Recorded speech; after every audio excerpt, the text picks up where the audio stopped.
présente Musica.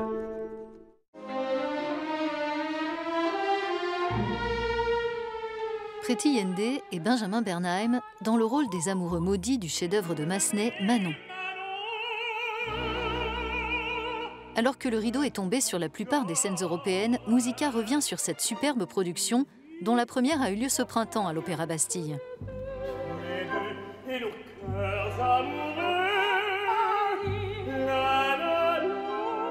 Manon, en fait, c'est l'homme. C'est un couple très moderne. Des-Grieux accepte complètement l'idée qu'une femme soit au-dessus de lui, soit plus connue, soit plus forte. C'est elle qui a le pouvoir, tout le long. L'opéra retrace les aventures de l'irrésistible Manon et de son dévoué chevalier Des-Grieux.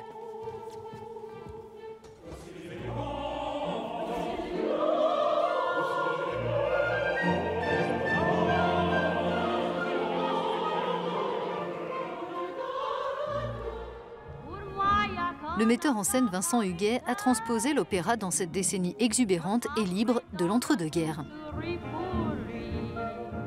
Ce qui m'a vraiment convaincu de situer l'histoire dans ces années 20, dans ces années folles, ce sont les figures de Mistinguett, Joséphine Baker surtout. C'est la première fois dans l'histoire que des femmes peuvent devenir quelqu'un sans avoir juste la protection de certains hommes, etc.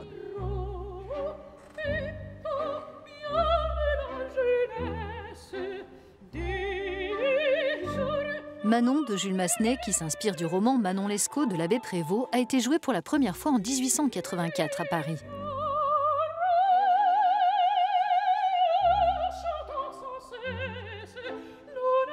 Je crois que c'est évidemment un hommage à Paris.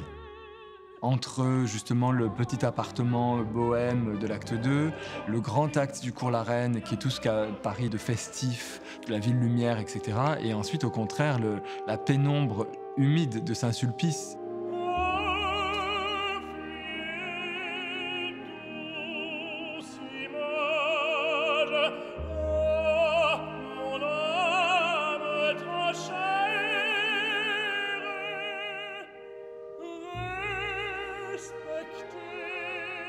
Il se rend compte de la solitude de sa vie. Il est avec Dieu, mais Dieu ne répond pas à ses prières. Et Manon, c'est comme un spot de lumière qu'il a regardé trop longtemps, droit dans les yeux, et que, où qu'il regarde, il y a toujours cette ombre, cette douce image qui reste.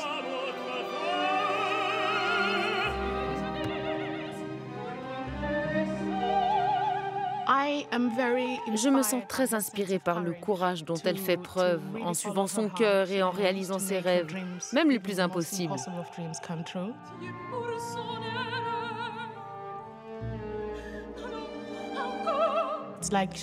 C'est comme si elle avait renoncé à tous ses désirs. Elle est en paix et quitte cette terre avec sérénité, puisqu'elle s'est créé les plus beaux souvenirs.